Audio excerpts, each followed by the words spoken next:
The F-16 is considered to be the definitive world fighter. Akin to the FN-FAL, it could even be considered the modern-day right arm of the free world. The F-16 is in service with about 30 nations worldwide. The F-16 has so many specialized variants for specific nations such as the Block 60 for the UAE, F-16V for Bahrain, Taiwan, South Korea, and other nations, and the proposed F-21 for India. The Israeli Air Force is one of the most prolific users of American aircraft. This originates from the French arms embargo in 1967 during the outbreak of the Six-Day War. As a result, the United States became the sole arms provider to Israel. While Israel retained stocks of Mirage aircraft and used the design to produce the Kafir series of aircraft, and had other designs such as the 1980s brief stint of the IAI Lavi that was cancelled, and a few lesser-known airframes they have imported from Italy in the present, Israel operates a great majority of American aircraft. Not only do they operate similar airframes, but special variants for the Israeli Air Force have also been produced. For example, the Kur Nas 2000 is an example. An interesting variant proposed for Israel was the F-4X Super Phantom. This Phantom, developed to intercept the MiG-25 that started operating from Egypt during War of Attrition, included a huge water reservoir in the rear and had new intakes to allow it to operate up to Mach 3. Today, we're going to examine the service life of the F-16 Fighting Falcon in Israeli service from its beginnings with the Netz to the present-day Sufa. We'll go in-depth with each variant and we'll focus more on its history rather than focusing on its gameplay in War Thunder, especially when we're talking about the Sufa, which is not here yet. Hopefully after this you get to learn something interesting and we can get hyped for the future of Israeli F-16s in War Thunder. Without further ado, the F-16 in Israeli service.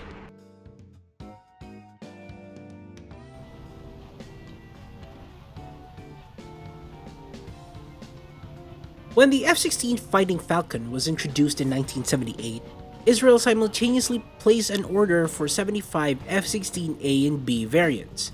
The Israeli Air Force was already operating F-15As they had acquired from the United States a year earlier. While the Carter administration placed more arms restrictions to Israel, the effect of the Camp David Accords a month later improved Israel's stance with the United States, and as a result, the F-16 acquisition program was approved.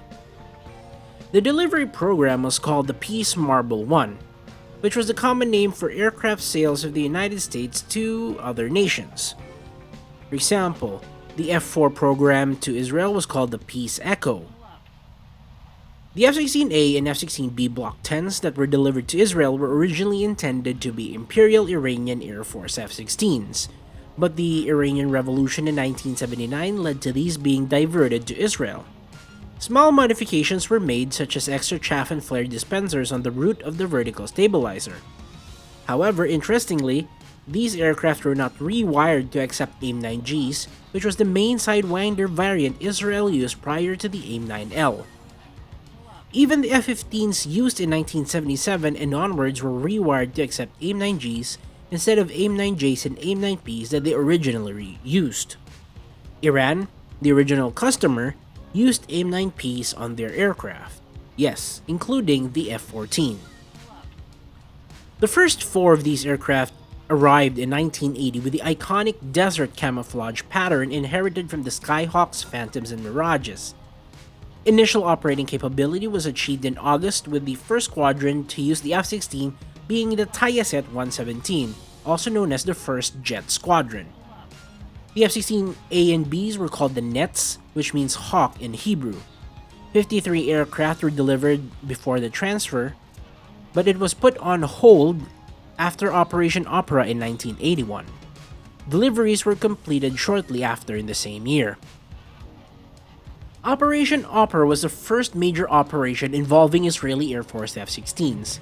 8 F-16A Netz fighters were directed to bomb the Osirak nuclear reactor in Iraq weeks before it could go operational. Reminds you of Top Gun Maverick? From Etzion Air Base, also known as the Taba International Airport in Sinai, the 8 F-16 Netz aircraft from Tayaset 117 and Tayaset 110, escorted by 6 F-15A Baz fighters, flew over Jordanian and Saudi airspace without any resistance. It is said that the King of Jordan saw these fighters fly over his yacht as he was vacationing in the Gulf of Aqaba and immediately tried to send a warning to the Iraqis that went unheeded. These pilots also used deceptive tactics to fool Jordanian and Saudi air controllers by speaking in Arabic over their airspace. Once in Iraq, they climbed to 2,100 meters and released their bombs in pairs. Half of the released bombs hit the reactor, and all of the aircraft, especially Netz 107 piloted by Amos Yadlin, received credit for the destruction of the reactor, as seen from the reactor kill marking on his aircraft. It is also often said that Iraqi air defenses did not intercept the Israelis because their operators left for lunch and turned off their radars. 10 Iraqi plant workers and one French civilian was killed in the attack.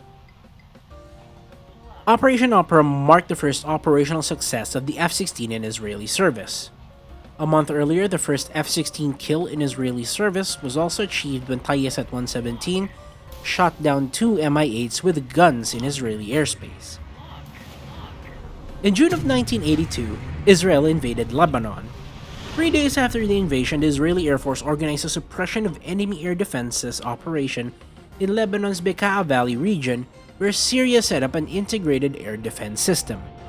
A coordinated attack comprised of 90 aircraft on the Israeli Air Force side struck Bekaa Valley on June 9, 1982, facing off against Syrian air defense systems and Syrian Air Force aircraft comprised of some 100 older generation MiG-21s and MiG-23s. The coordination of E-2 Hawkeye airborne early warning and control aircraft and the generational divide between the F-16s and F-15s skewed the battle heavily in favor of the Israelis, with only 2 F-15s damaged. The Israelis destroyed between 82 and 86 of the 100 planes that participated on the side of the Syrians. Because of this, Operation Mole Cricket 19 earned the nickname the Bekaa Valley Turkey Shoot. The aftermath of this battle was momentous. The overwhelming superiority of the Western equipment used by the Israeli Air Force against the Soviet-equipped Syrian Air Force led to the immediate ceasefire between Syria and Israel the very next day, and in the Soviet Union, their belief of Soviet technological superiority was shattered, realizing for the first time how far behind they were compared to the West. The F-16 Netz No. 107, one of the 8 credited for destroying the Osirak nuclear reactor, also scored a further 6.5 kills in the battles leading up, during, and after the Bekaa Valley, setting a world record for F-16 kills. Before we move on to the F-16C, let's talk about the F-16A Netz 107, probably the most famous of all of them. The Netz 107 was part of the first 4 to arrive on the 2nd of July in 1980. A year later, it participated in Operation Opera, where it was second in line to drop its bombs among the 8.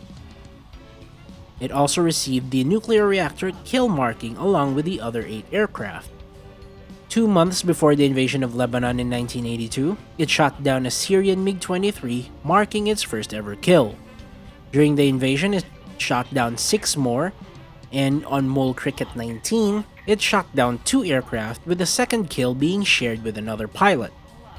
2 days later, it was credited with 4 more kills. It was moved to 253 Squadron when the F-16Cs entered service with the IAF until 2015 when it was finally retired. No other F-16 in Israeli service is credited with much prestige as the Netz 107. Throughout the F-16A service, it also received the Python 3 missile, although it was not able to use it operationally. Peace Marble 1 would not be the last program to receive the F-16A, however, as in 1991 under Peace Marble 4, Israel received 50 surplus F-16A and F-16Bs as payment for Israel to not participate in the Gulf War. This is because during the war, Iraqi Scud launches targeted Tel Aviv and caused casualties, and Israeli participation was very imminent. The United States was worried that if Israel participated in the Gulf War, other Arabic nations that formed part of the coalition against Iraq would take offense to Israel and abandon the mission. As a compromise, the United States promised to transfer weapons to Israel, along with placing Patriot batteries in Israel during the war. These aircraft were transferred in 1994 and retained the United States Air Force gray air superiority camouflage instead of the Israeli Air Force desert camouflage. They are often referred to as the Netz too. The original F-16A and Bs that were not part of Peace Marble 4 were upgraded with strengthened wings and Elbit's mission management system in 1992.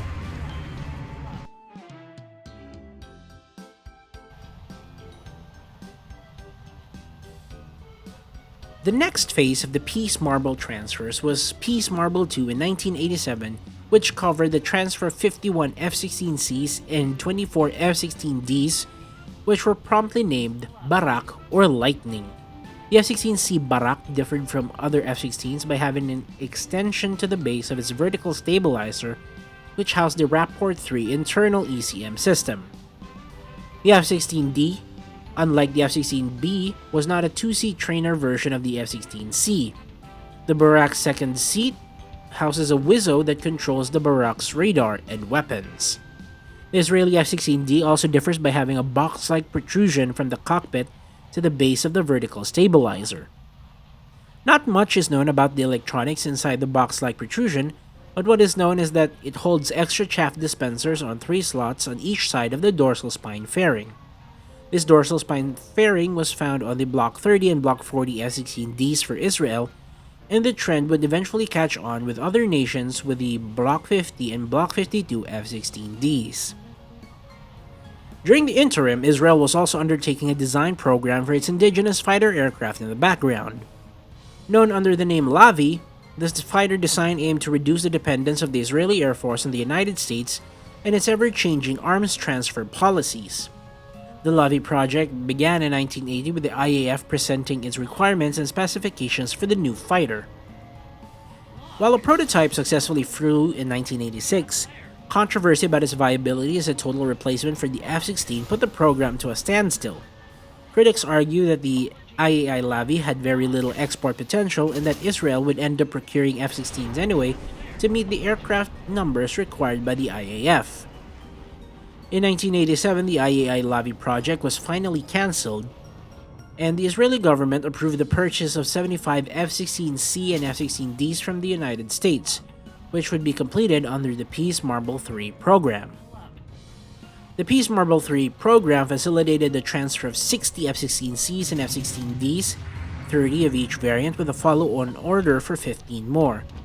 As they were Block 40 aircraft, which included Lantern and NVD capabilities, they received a new name called the Barak 2.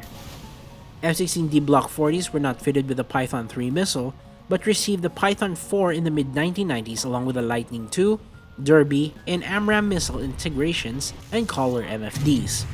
It also received the Elbit Dash helmet sight. F-16C Barak 2s received the same upgrades, however the F-16C received the Python 3 as well. The Barak and Barak 2 did not participate in major conflicts, much unlike the Netz. Operation Wooden Leg was undertaken by F-15s due to its longer range because the targets were in Tunisia. The Barak participated in the 7-day war in Lebanon in 1993, striking Hezbollah positions with bombs. In 1996, the Baraks also participated in Operation Grapes of Wrath, or the April Aggression, wherein Barak struck Lebanese villages in south of Lebanon. However, by the year 2000 and onwards, they were supplanted by a newer variant of the F-16, the F-16I Sufa.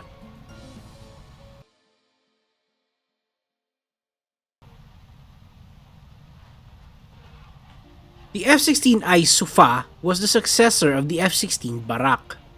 The F-16I was born out of the 1994 procurement of the Israeli Air Force for F-15I aircraft. The IAF chose the F-15I because it had a larger range compared to the F-16D, a primary concern of the IAF. This was because the F-15I was finally based off the F-15E Strike Eagle and could perform the same tasks as the F-16D but with a larger range and better dogfight capability. As a result, Lockheed Martin installed conformal fuel tanks on the F-16D Block 50 52s specifically for Israeli Air Force requirements. They were tested in the United States in 1999 by Israeli Air Force pilots and were deemed satisfactory. As a result, the Israeli government ordered a total of 102 F-16D Block 52 aircraft in 2001, which would eventually be renamed the F-16I Sufa. The F-16I Sufa rolled out in 2003 under the Peace Marble 5 program. The F-16I Sufa is basically an F-16D Block 52 to Israeli standards with conformal fuel tanks. It is arguably the most modern F-16 variant at the time until the F-16 Block 50-52 Plus. It carried JDAMs, Paveways, Popeye AGMs, Spice AGMs, the newest Python variant, the Python 5, the newest AMRAAM and Derby variants, and the AIM-9M Sidewinder. The ECM equipment on Sufas were upgraded from the Barak too. The F-16I Sufa serves alongside the F-16C Barak, although presently the F-16C Barak performs secondary support roles to the F-16I Sufa, F-15I Ra'am, and the F-35I Adir aircraft. The F-16I Sufa participated in various IDF operations such as Operation Orchard, or the destruction of the Syrian nuclear reactor that was being built with the help of North Korea, and Operation Cast Lead. The F-16I Sufa also participated in Operation Pillar of Defense and Operation Protective Edge. The first ever Israeli aircraft combat loss since 1982 occurred in February 2018 when an F-16I was shot down by Syrian air defenses during a raid on Iranian facilities inside Syrian territory. As a response, Israel struck Syrian positions and air defenses. Today, the F-16 remains in service with Israel as a fighter and bomber. The multi-role capability of the F-16 that is owed to its multitudes of electronics allow it to serve in various roles and capabilities to suit the needs of Israel for any conflict. It was claimed that in 1986, an F-16D with AGM-78 Standard missiles participated in suppression of enemy air defense operations in Lebanon, taking a wild weasel role that American F-16s would not undertake until at least 1991 with the F-16C and F-16D Block 50 and 52 aircraft. The F-16 is a versatile fighter that has proven capable for the Israeli Air Force and many air forces worldwide. The end of the F-16 in Israeli service is nowhere near in the future, even with the introduction of the F-35I. The F-16 is the most numerous aircraft in Israeli service, with around 175 active F-16s compared to 109 F-15s and 39 F-35s. With a combined kill count of 47 aircraft, the F-16 in Israeli service is perhaps the most successful F-16 in any nation's service, also beating out the home country, the United States. If you made it this far down the video, thank you. The devlog season has begun, and all eyes are on the December update to deliver something that ends the year with a big bang for players.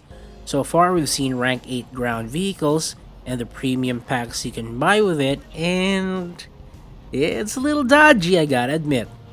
But for this video, I just really wanted to talk about the F-16 in Israeli service because I love playing the Netz in Air AB and the Barak in both Air RB and Ground RB. I think I want to do more of these histories because I actually had fun making this video, looking up stories about the Netz, the Barak, and the Sufa, and pulling out neat trivia and factoids about them. Anyways, thank you for watching. This is the Dr. MD, and as always, Godspeed.